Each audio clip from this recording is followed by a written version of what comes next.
everyone. I'm Geneva Overholser, the director of the Journalism School. It's great to have you with us at the Directors Forum. And I have a special treat today, presenting three wonderful women on the web. Really some of the coolest folks that you could imagine meeting, who are here because Vicki Porter of our Night Digital Media Center is running a workshop for community foundation information providers. We got to very sad, and I had the pleasure of dining with them last night. They're a wonderful group, and of course part of the emerging media landscape, part of the new news ecology, as our colleague Sandra Paul teacher would say. And a very interesting part they are. They were very different from the journalism group. The cocktail hour began and there was nobody there drinking. So we definitely knew. Except the journalist. I had to make a phone call first. I would have. No, you were there quickly. That's right. We were alone. And the other thing that Vicki said is they keep thanking her for these great, seminars, which journalists aren't particularly good at. Anyway, I'm going to introduce these three wonderful friends and colleagues and then turn the program over to them. This is Michele McLellan, who is really a colleague of ours and works with the KBMC quite a bit as a consultant and writing for them. She helps news organizations and journalism training organizations adapt in a rapidly changing new media environment. There's plenty of work thereby. She directed Tomorrow's Workforce, a project for the Knight Foundation. She is now a Reynolds Fellow at the University of Missouri School of Journalism, doing some really cool work. She was at the Oregonian, I think that's where I first met you maybe, and has done lots of interesting work with ASME, with the newspaper credibility handbook, et cetera, et cetera. And she was a Neiman at Harvard, 2001-2002. We're delighted to have you with us, Michele. We consider you a great colleague. Next to Michele is Amy Guerin, who's a digital media consultant and senior editor of Oakland Local, oaklandlocal.com. I'm sure some of you know about it. It's been getting a lot of good press lately, and rightly so. It's Susan Mernit is here, and also Booth Kwan, a bunch of Kwan Booth. That's, yeah. I know that. Kwan Booth. That's one of those names that could easily be the other way, and I got it wrong. She's worked with the Society of Environmental Journalists, and she authored several blogs, one of which you'll know many of you, contentious.com, one of the earliest leading voices in online content. She's done quite a bit of work with Pointer, and also with the Night Digital Media Center. And next to Amy is Lisa Williams, who is founder and CEO of placeblogger.com, which is really cool. It's the world's largest searchable index of local blogs. I mean, you came up with the name place blogging, I think. Certainly after No, that's not true. It's actually coined by an academic at BU named Tim Ferriss. Well, then I'll wrote his dissertation from it. Attribute it correctly, but you made it famous. She was a winner of the Night 21st Century News Challenge, one of these wonderful Night Challenge grants. And she has also been a fellow currently a fellow at the MIT Media Lab Center for Future Civic Media. So we are absolutely thrilled to have all of you, and you'll tell us more about your work, and welcome. Hi, thanks.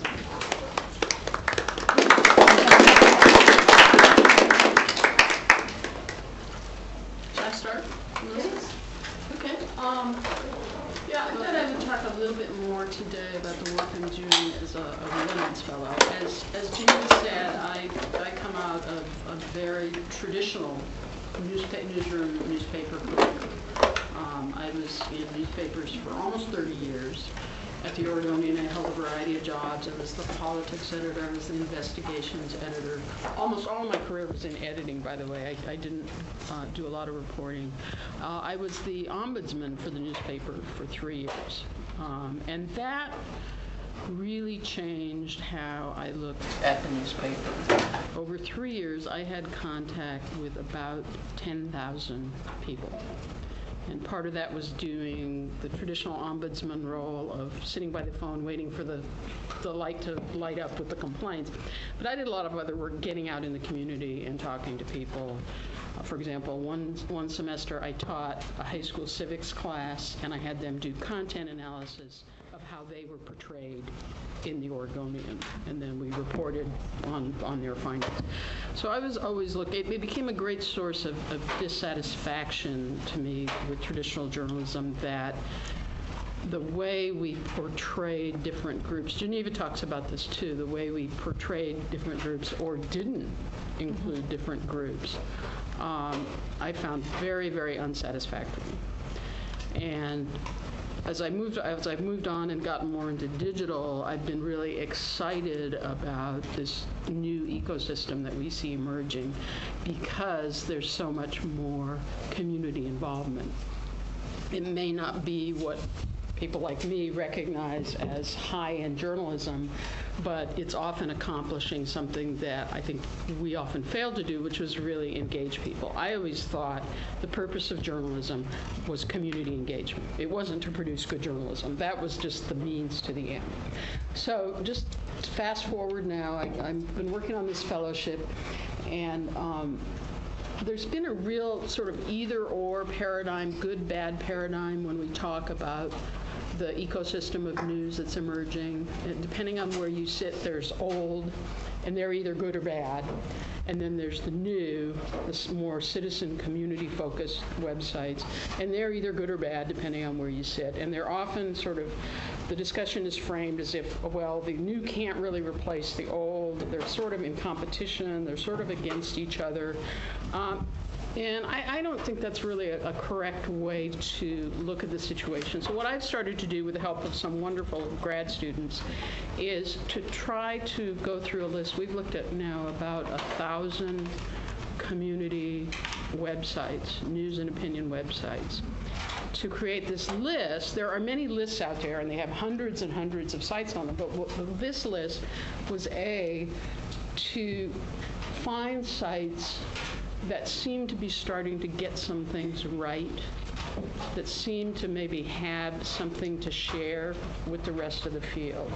In newspapers, I like to say there were always a lot of mediocre newspapers out there, but we always highlighted the really good ones as our models and the ones we wanted to emulate. So I got this idea, what if we started trying to do that with these new sites? And so this is sort of the front page of my list, which is a work in progress. But in the process also of making the list, I've come up with some categories that start to show, I think, that it's not a one-size-fits-all, that there are different types of models emerging. And I don't know that my categories are perfect, but they're my categories. That's how I'm organizing it. So the first one, the new traditionals, these are the really big sites that, not big by newspaper standards, they hire professional journalists. They're very much about fairly high-end journalism. The community sites, they're kind of my personal favorites. And Amy works on Oakland Local, and this is certainly one of those sites. They lead as much with community building as with producing journalism. They're doing both. They're producing professional journalism, but their agenda is to increase the capacity of the community of Oakland. So I think that's very exciting. Micro-local are the neighborhood sites, and then the niche sites are specific topic ones. And those are the four groups. You can look at this in more detail if you like, but those are the four groups that I'm really interested in looking at more. Part of the way I'm categorizing them is just how I think they're going to have very different sustainability models. Obviously, the new traditionals need a lot more money to operate than a micro-local site, which may do fine with a little bit of local advertising. So the project now, we're just starting this week. We've got the list of about 100. We're still building it. We're going to do an in-depth telephone survey of these particular site operators and try to get a handle on what they're learning, what they need, how we can help them, whether they want to get together and share information. So I think the ecosystem is still very much a moving target, but I'm hoping it's going to be helpful to kind of put some structure around it, with the caveat that it'll change probably next week. So that's what I'm up to. Cool stuff. We should talk about integrating that with what the collaboratories do, by the way. Yeah. So I'm Amy, and I pace, so I'm going to stand up here a little bit. I tend to think other people are far more interesting than me, so I want to ask you a few questions first. How many people here are students, and how many people here are faculty? Students first. All right, faculty? Okay, all right, so it looks like about 2/3 students, which is cool. Of the students, how many of you are grad students? And do we have undergrads here too? Cool, good, good. How many of you think you are going to have some kind of a job after you're done with your education? Only one. Good. Notice I did not say we'll have some kind of a job in a professional journalism working in a traditional newsroom. I just meant some kind of a job. Given that, how many of you think you will have some kind of a job when you graduate? Okay, a few more. All right, good. How many of you are already doing your own online news or information project, whether it's a blog or some other sort of project, or a Flickr photo gallery or something? Got one here. Anybody else? Right. Okay, clue one, start now. Get a domain under your own name, under your own control. Start a site. Use a blogging tool so that it makes it easy to put content up. You want Google to start knowing who you are now, because nobody will ever hire you if they can't find you, and the way they're going to find you is Google. So that's just Amy's clue number one. Okay, now I got a little bit of an idea of who I'm talking to here. I can tell you the quick version of Amy, and then I'll give you some options as to whatever other version we want to go into. I started as a journalist, editor, and managing editor, worked mostly with business publications covering the energy industry and various environmental issues, and covered a lot of technology, economics, business, architecture. Hey, and I could map out an HVAC system too, no kidding. And then I worked for a company that did white papers for the energy industry, so I was in managing editor role, and I was kind of managing the schedules and herding a lot of cats. Realized in 1997 that I'm way too opinionated to be a good employee, so left my last full-time job then, and I've been self-employed, gainfully self-employed ever since. And I do a combination of journalism work, project management, and consulting. It used to be mostly for the news business, either for people in news organizations or J schools or journalism organizations like Poynter and the Society of Environmental Journalists. And I've kind of cut back in that, and I've been working more with community organizations, nonprofits, a few other types of different players, because journalism organizations really started to piss me off, because they kept paying me to tell them what they could be doing and how they should be changing, and then they wouldn't actually do it. That annoyed me. So I started working more with clients who actually do want to do some things and not just talk about doing things, and who have some dire needs to use the kinds of tools that I find are interesting and strategies that I find interesting. So that's a short version of Amy, and things that you might want to think about if you want to ask questions later are, I'm really, really into low-end mobile. In the next 2 or 3 years, in the U.S., mobile handheld devices will take over and will be the leading way that people access online information, not computers. In the U.S. That's already true in a lot of parts of Asia, in some parts of Europe, and it's already true in Africa as well. You want to talk about mobile access? Welcome to the third world we're in. But now you're giving an academic address, or you would have said crappy cell phones, which is That's her project. The reason I'm into crappy cell phones is, in the United States, we have a very terrible telecom systems where the carriers are trying to gouge everybody for everything they can get, and they lock down their plans to try to ding you guys for as much as they can off of the plans for their cell phones. And most people don't have fancy smartphones, whether they're iPhones or Blackberries or other things, because the data plans cost money. The phones themselves cost more money, but the data plans also cost a lot of money. Most people have what they call feature phones, aka crappy cell phones, which have, in addition to the voice calling, they typically have text messaging, email, and very stripped down web browsing. They may or may not have Wi-Fi capability, but they're what so far comprise over 75% of the devices in people's hands today, and they will continue to be a lot of the market for a long time. There will always be a digital divide in mobile based on cost, because the U.S. carriers try to gouge people, and that is not likely to change. So also the U.S. telecom system, the network that we use for our mobile phones, which is why your phone here won't work in Europe, it is not very, very scalable, which means even if you have your fancy iPhone with an unlimited data plan, just try getting most sites to load on it in anything that resembles a reasonable amount of time. Okay, this is why lean mobile matters, and I just got a grant from the Renaissance Journalism Center to do a project with Oakland Local to make it not just mobile friendly, but mobile first, to make most of our content have elements that work well on lean mobile. Also with Oakland Local, I'm very into the community building aspect of what makes a local site work, and especially how to recognize unmet information needs through using social media and using that as a way to get people involved with a community news and information site.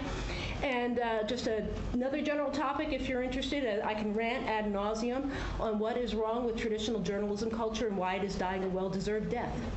Okay. Thank you so much. Hi, everybody. My name is Lisa Williams, and I run placeblogger.com, which is the largest searchable index of local weblogs. There's a great website called Papercuts. Well, actually, I shouldn't say that it's great. good. I should probably show it to you, too.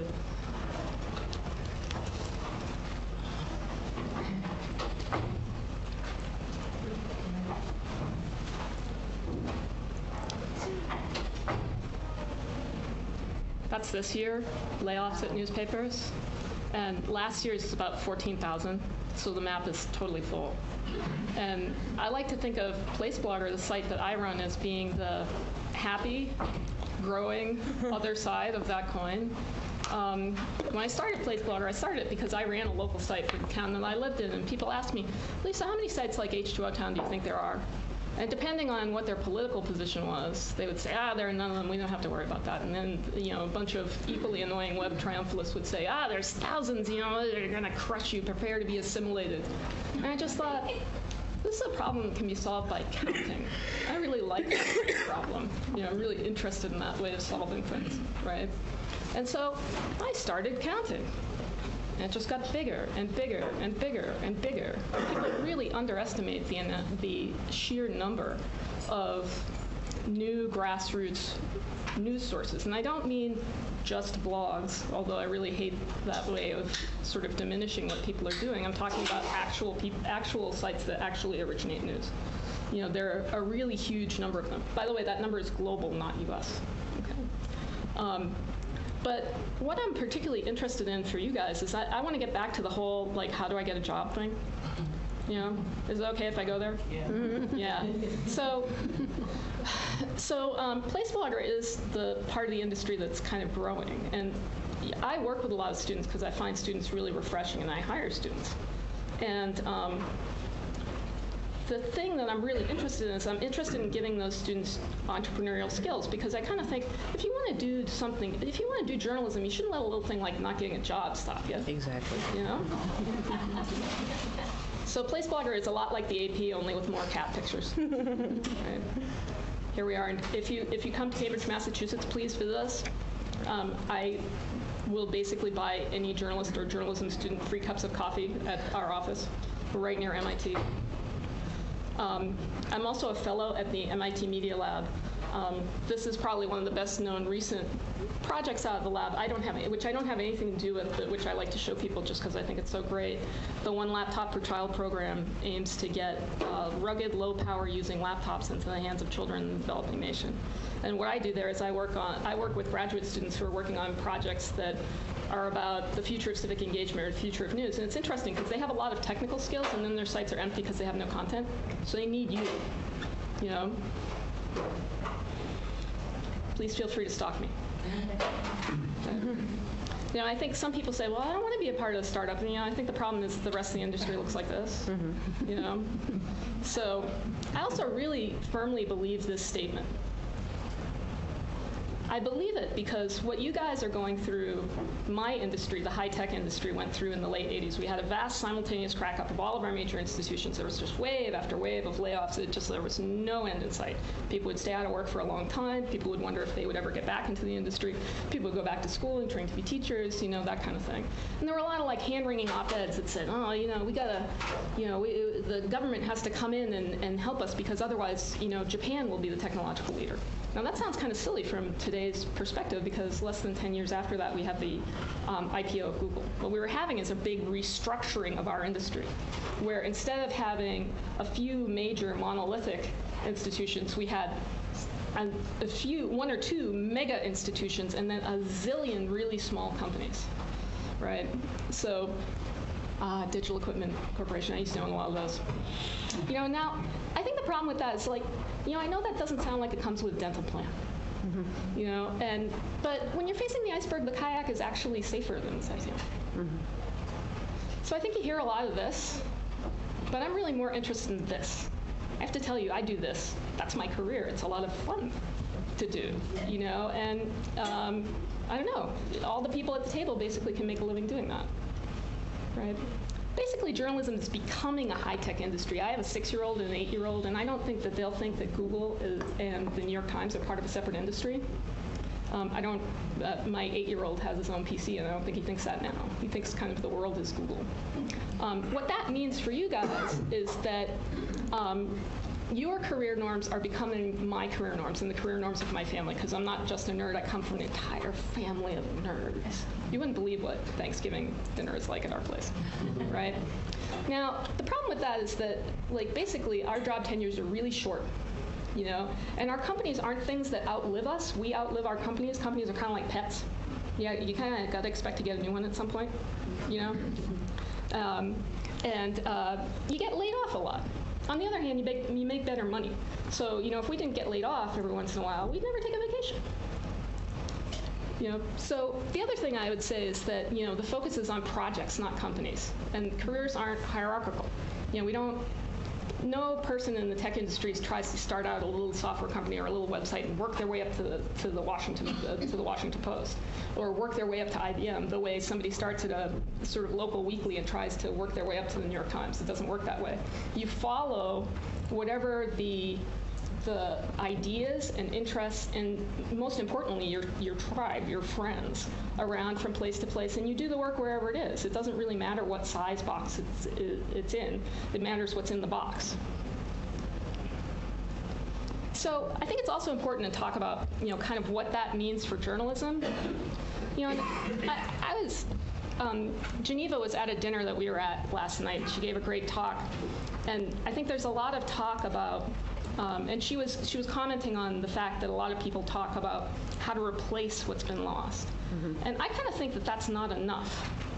I actually think that, the journalism we have results in the world that we have, and I'm not terribly satisfied with that world personally, right? I think that there are certain very important issues that it's really hard to cover with the technology of the newsroom.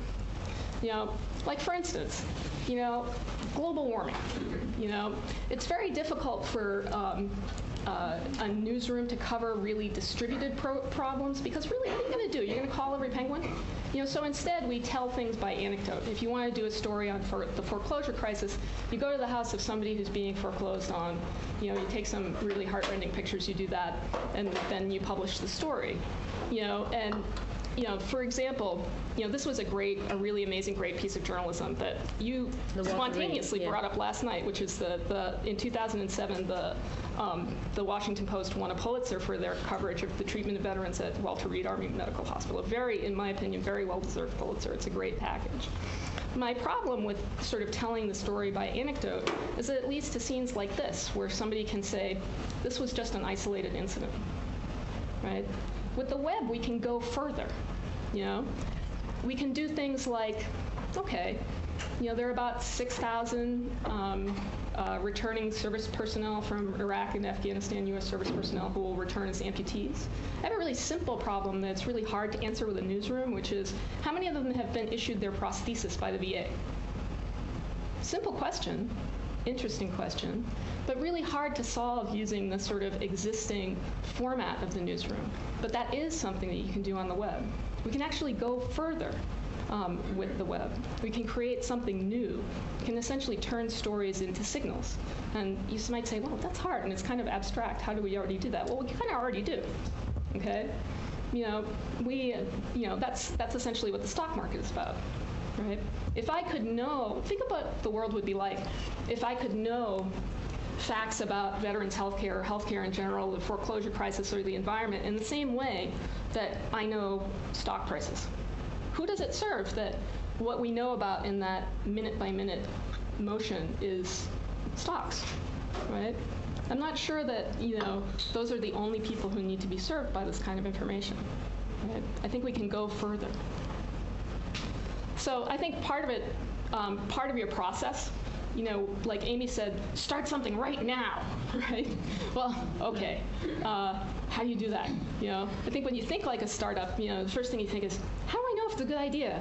Well, I don't. It doesn't. You might think that that's because you're new or inexperienced or you're not a computer person or something like that. No. People have been in the field forever, feel exactly the same way.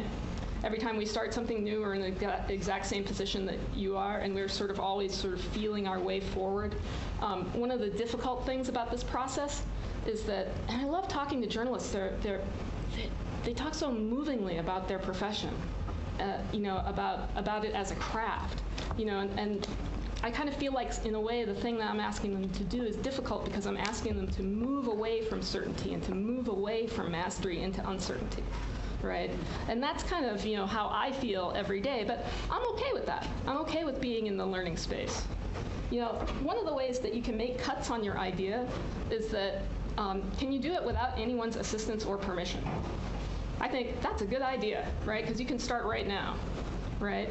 The other thing is I think you should learn to pitch. I don't think it's enough to have a good idea. I think you need to be good at talking about your idea. And that's more than just cosmetic. If you consistently fail to be able to express what you want to do in a clear, concise, and compelling manner, probably you have more than a cosmetic problem. You have an idea problem. Your idea is too big and shaggy and diffuse and probably needs to be edited itself. Oh, this is the other thing.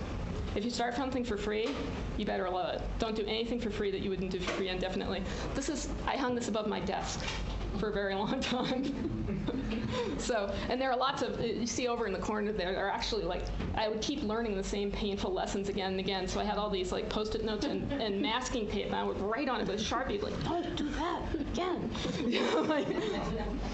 But before there are companies, when you think about, I'm going to make a startup and make money, there are projects, okay? And projects are really the pinnacle of evolution, not companies. Companies come and go, but projects are forever. Projects are beautiful. You can bring lots of people into them, and you can also stop them when they're done. The one thing that I would say to you is also challenge your notions of failure. Just because something ends doesn't mean it fails. Every piece of music ends. Every movie ends. That doesn't make them a failure. Some things want to be there for a very specific amount of time, and then they're done. Their usefulness has lived its lifetime. But if you look at the existing startups, how they make money, a lot of them don't.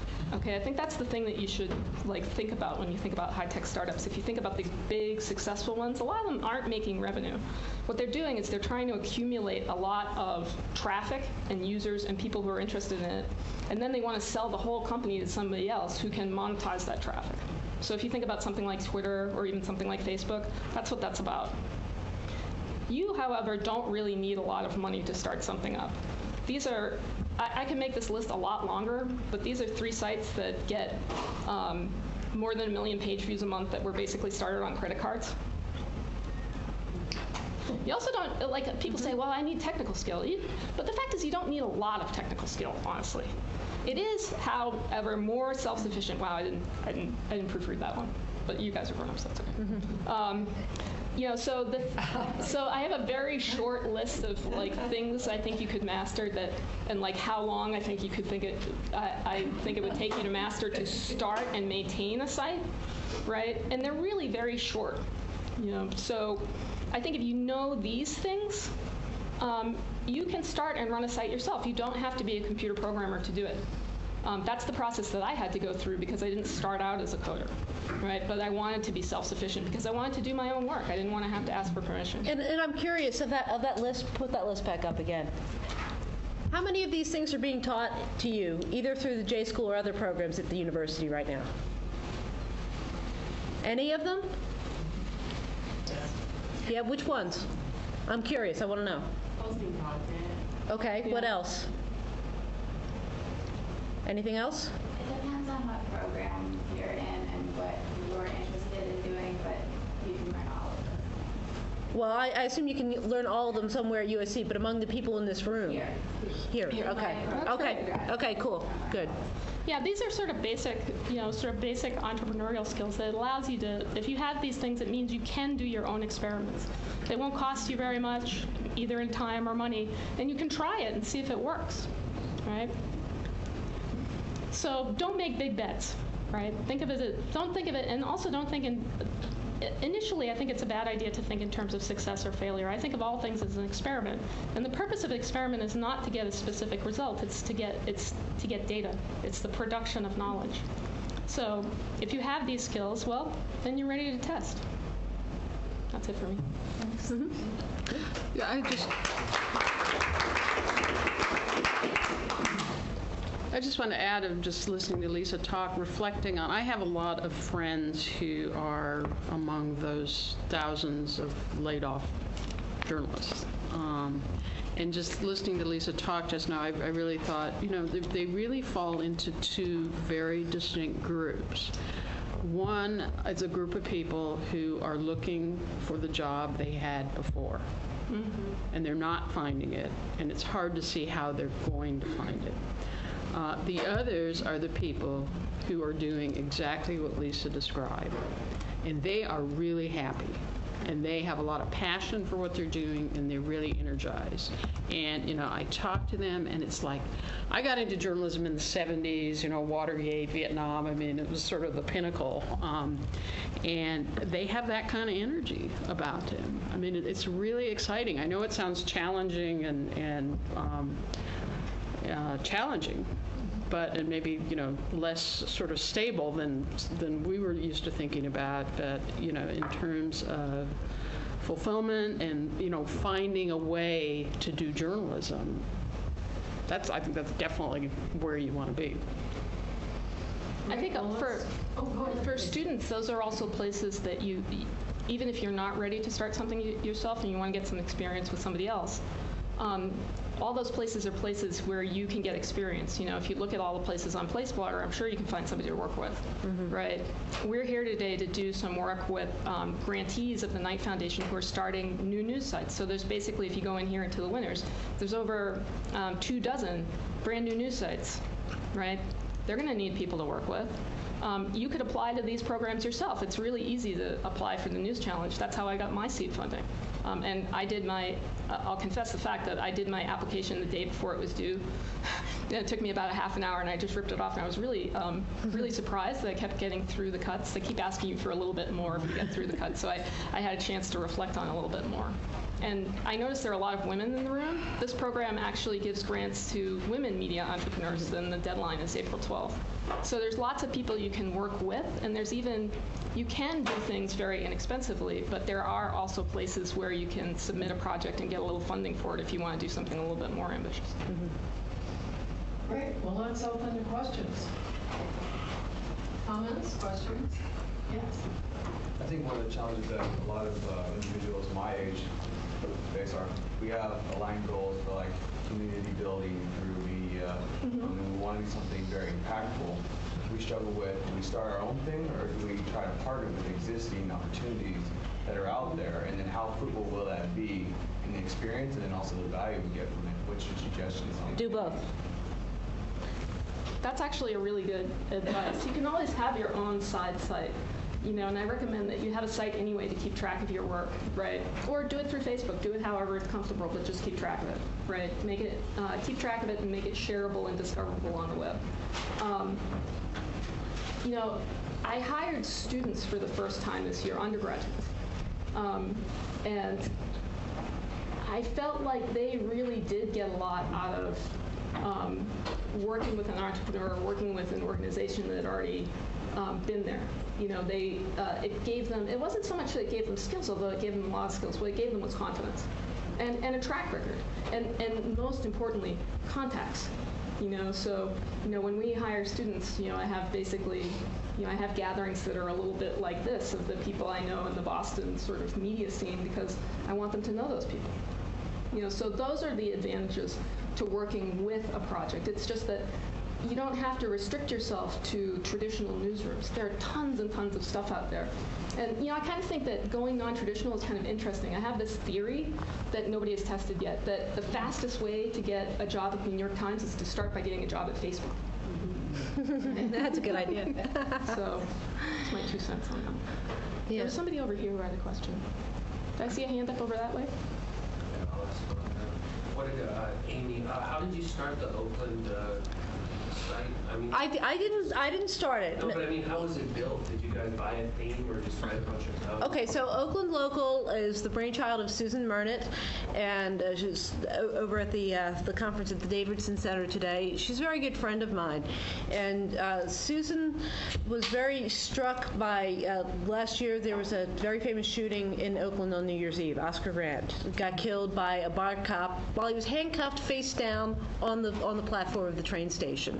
That was really interesting. Susan got very angry when she saw that the news coverage and a lot of the blog coverage seemed to be leaving out a lot of very important perspectives in the community. And she decided there needed to be a better way. While she was blogging about that, she met Quan Booth, who is a co-founder on the project, who is a longtime journalist in Oakland who knows absolutely everybody in absolutely every community. So that was the genesis of the project, was finding a way to create a space for the multitude of voices that are Oakland. This is a town where there are 170 languages are spoken in Oakland. So the back end of the site, it's Drupal's site. And Should we say what Drupal is? do you guys know Drupal's a content management system? It's an open source software. You can get it at Drupal, drupal.org. And it is very wonderful and flexible for lots of things, and an absolute bear to work with in a lot of other respects. Our original site, when we built it, when we came up with the feature list and everything we wanted it to do, had approximately 200 Drupal modules in it, which was a nightmare from a technical perspective because they kind of kept clashing. So recently, our development team, which is called Cogmotive, they're out of Berkeley, redid the entire back end. It's still Drupal, but they streamlined a lot of it and they added some custom PHP code for some of the more specific functionality. So it's now actually technically running better than it did. Yeah, because I mean, when you look at not just starting your own site, but starting maybe a collaborative site, it's sort of, you do need to know some code or know somebody who knows some code. Because the pre-builds are very stylish. They look good, but they're very stylish. Yeah. That, you can kind of tell a Drupal site by site, and that's kind of not a great thing. Yeah. There are specific reasons why you would use it.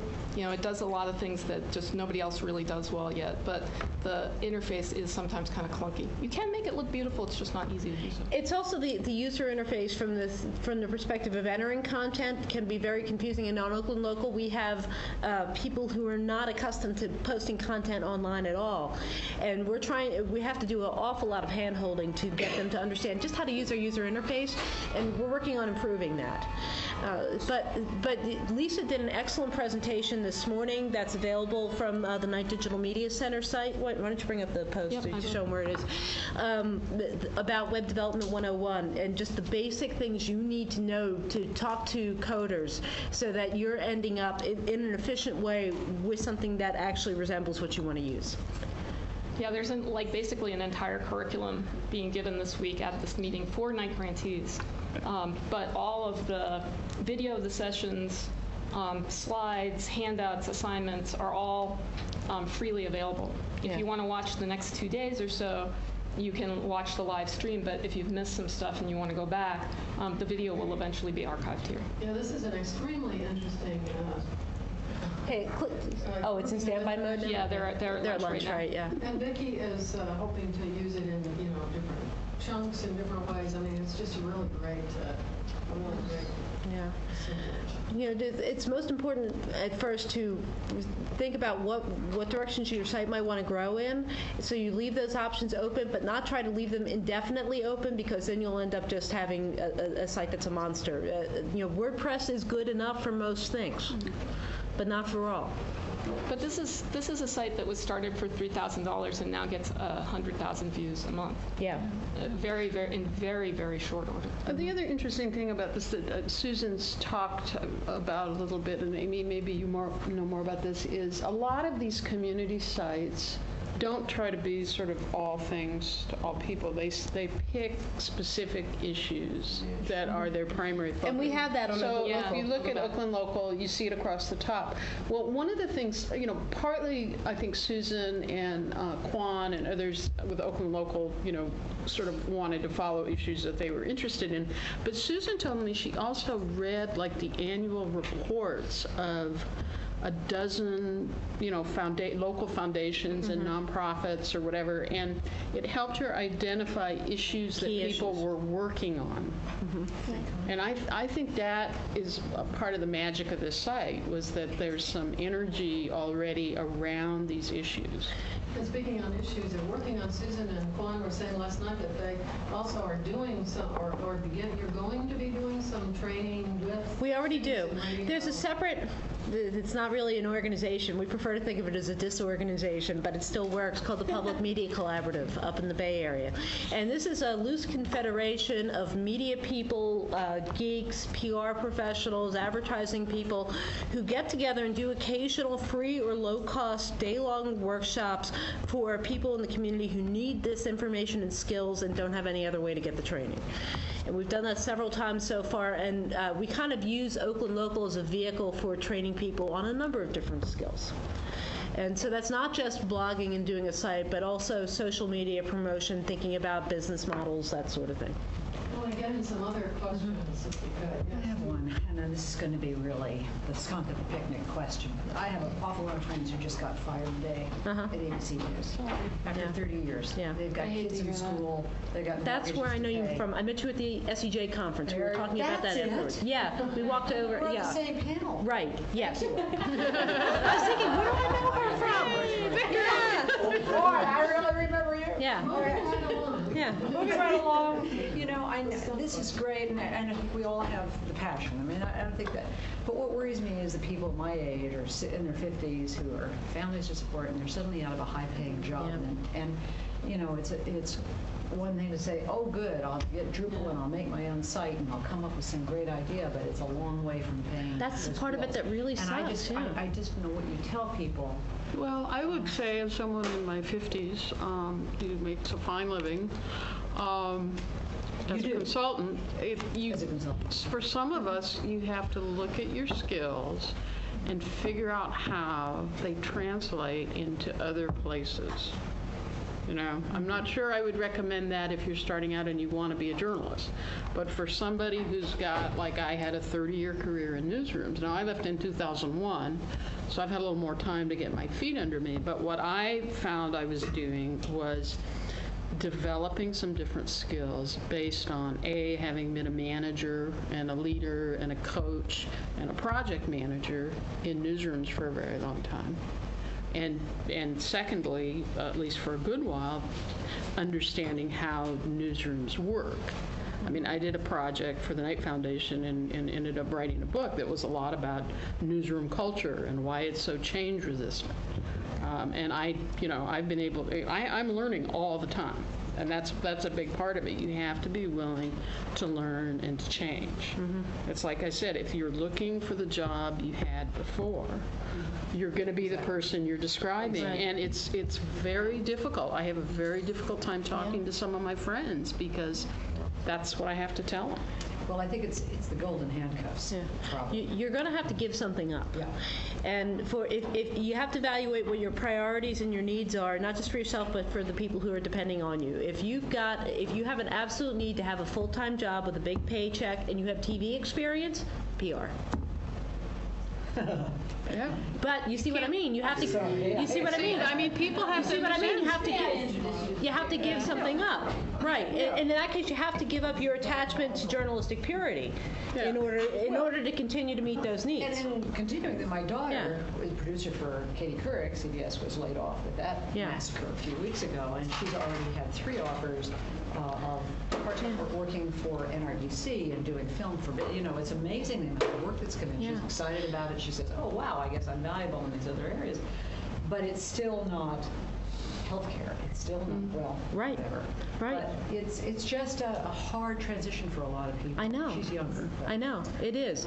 And I have a lot of personal friends who really wrestle with that, and I talk to them, a couple of them on the week who are just really upset and venting. And it's like, I know, and I'm sorry, and I can be here as your friend and listen to you, but if you want to make new options for yourself, you are going to have to be willing to change and give something up. And that's a really, really hard thing, especially for journalists, because in a lot of ways, journalism has become a religion. It's become a priesthood. And we find it very difficult to challenge aspects of it because of that attitude toward it. Can I just say something about that for just a second? That, I really hate that. It really bothers me when I see somebody lose their job through no fault of their own. And I think the mid-career journalist is in an especially difficult position, largely because of life stage issues. It's not necessarily like they need tons of money, but they probably need money regularly, and they need benefits. And the kind of things that I track just aren't growing fast enough to support all the people who are being laid off, right? That's a fact. It's not something that I celebrate, or I think that anybody would ever celebrate. I do think that the picture is a lot different for students, and in a way it's a lot different for people closer to the end of their career. I think those people in that particular place get pinched a lot. But I would say to the students, what does that say about about other life decisions you should make? I'm in my late 30s, I have 2 children, I have to pay the bills, right? I get a car payment, you guys will have student loans, right? So, but I still live in the same very small living space I lived in when I was 25. We have very low expenses, and we try to stay out of debt. Yeah. Right? Because then you don't have to take the crappy job. Yeah. And keep your health insurance paid up. Yeah, exactly. Yeah. Those 2 things are like sort of life skills that kind of back you up. Because I think in America in general, journalism is just the latest area where the kind of large paternalistic employer is becoming a thing of the past. There's no more gold watch. And that's why I was actually kind of relieved to see that not many people in this room have plans to have a specific job when you get out of here, because that means you have a lot of room to learn an important skill, how to work for yourself, either as a contractor or as an entrepreneur. And getting experience doing that will stand you in good stead for whatever you want to do in your life, because even if you think that your career is going to be about having a job somewhere, guess what? Life is going to throw you a curveball. Yeah.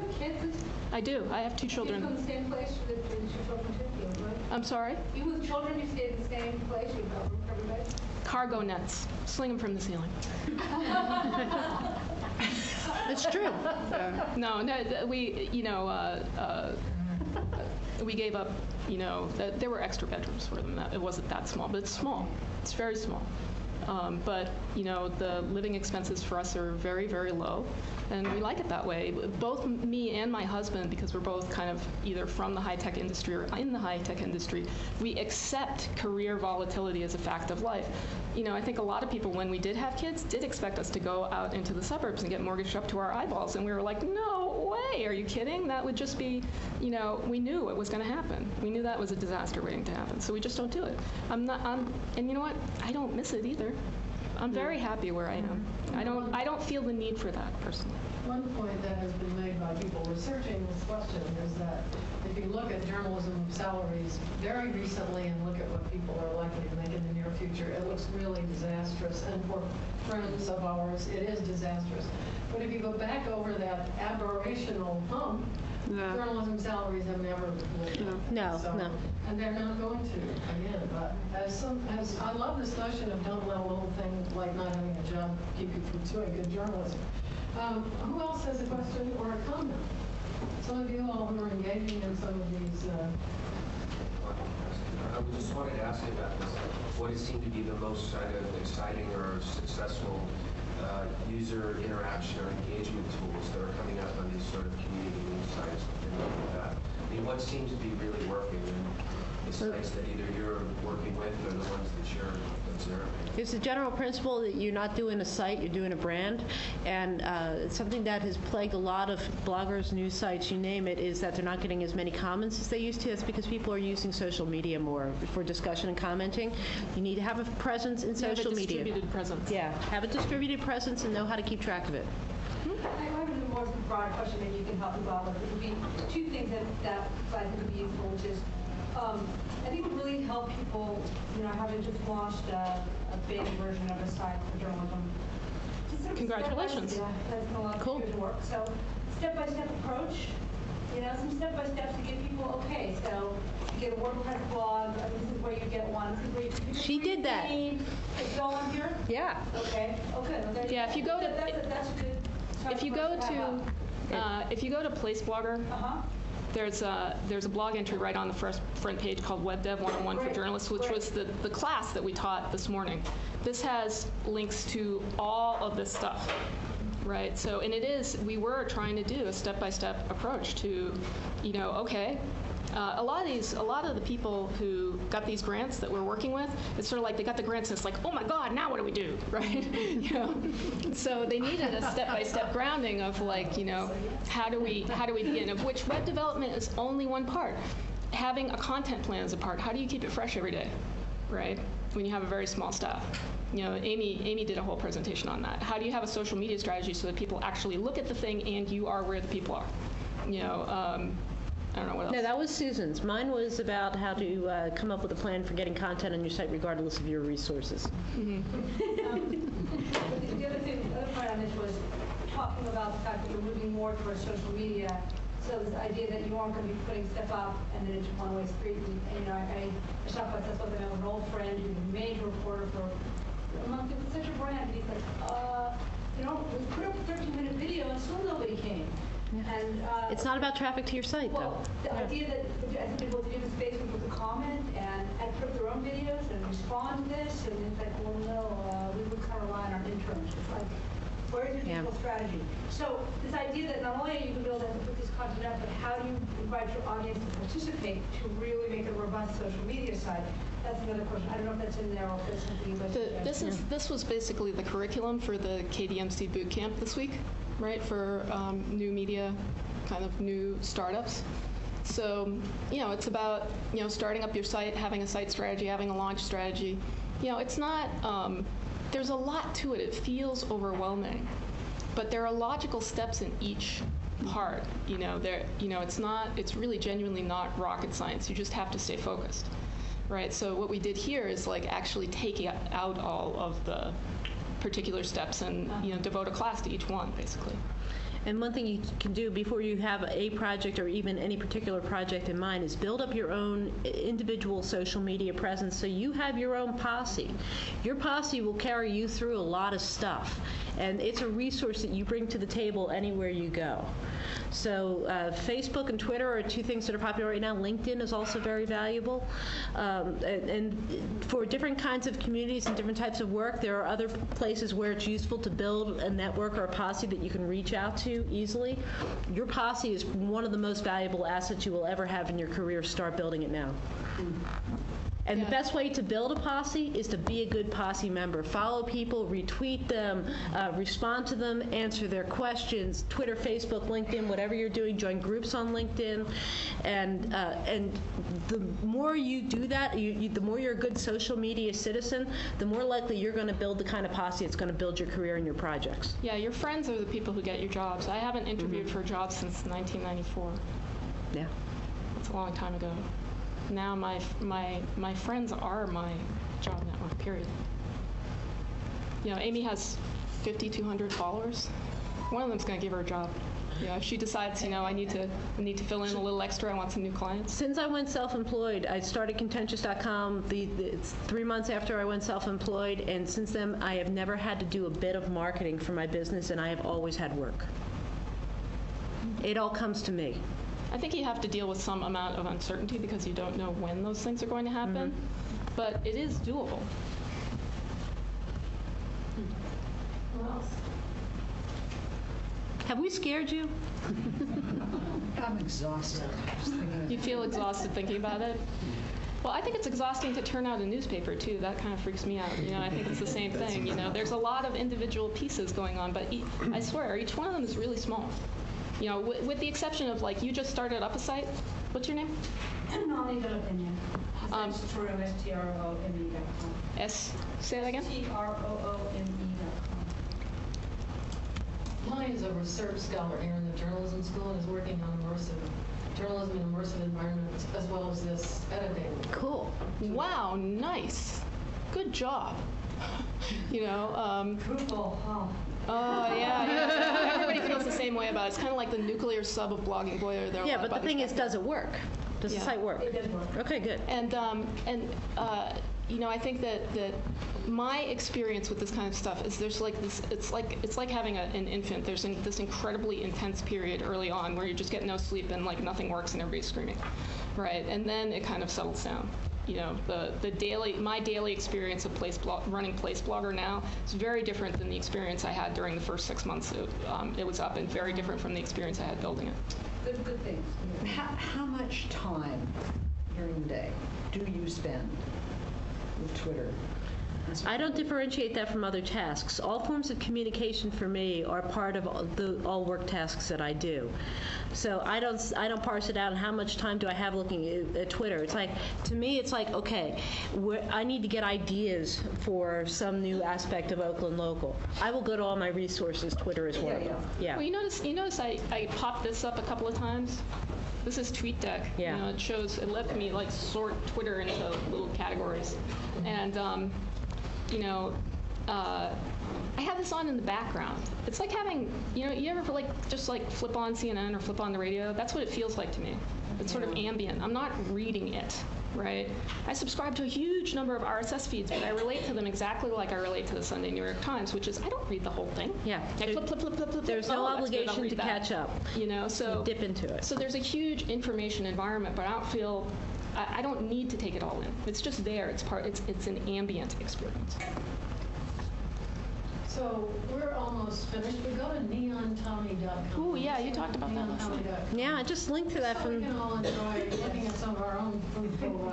Yeah, you know what I thought was really cool is that California Watch just put out that Hunger in the Golden State series, and you guys had the yeah. So, like Winston's class in Israel reporting. I mean, so we're able to bring together a lot of the really interesting work that we're doing. Alan Middlestead, right there, is one of our leaders. Raise your hand. Raise your hand. You can see. Hi. And, sorry, I thought it was behind. you know, a lot of the folks in this school are doing extremely innovative things. So I don't think people feel scared as much as inspired by what you're saying. Because there's an awful lot of this kind of work going on. And we're excited about it. But it's very interesting to hear the many different, really thoughtful ways you're looking at it, and it's exciting to be inspired by your sense of energy. So I looked around this site, and I think it's really good, and I think there's a lot of good coverage happening. One thing I might encourage you to think more about is to get out of the story box, because journalists are used to think in terms of gathering information and then packaging it into a story, and that's kind of like saying, I bake the best cakes in the world, and I am absolutely convinced that my career is making and selling cake boxes. You know, I would think about more incremental approaches to what you're doing, and also integrating in content from a lot of different sources so that it's not just a story. It's an ongoing flow of information. that's a really good point. We agree. It's chat with you In fact, about the more. new CMS system will allow them to do that. Yeah, that's right. Yeah. Well, it's not even about a CMS. You can do it with embeddable tools, and also in terms of thinking differently in terms of how you plan your content strategy, which I have a handout for from the session going on this week. Well, we are absolutely delighted that you have come over here, and if you can stick around for a few minutes with anyone who can, sort of gather around and you can show some more things, it'd be great, but we have to sort of end officially since people count on that. Thanks very much for Yeah, coming. thank you. And do stuff that scares you. It's fun. I have 3 stickers. Yeah.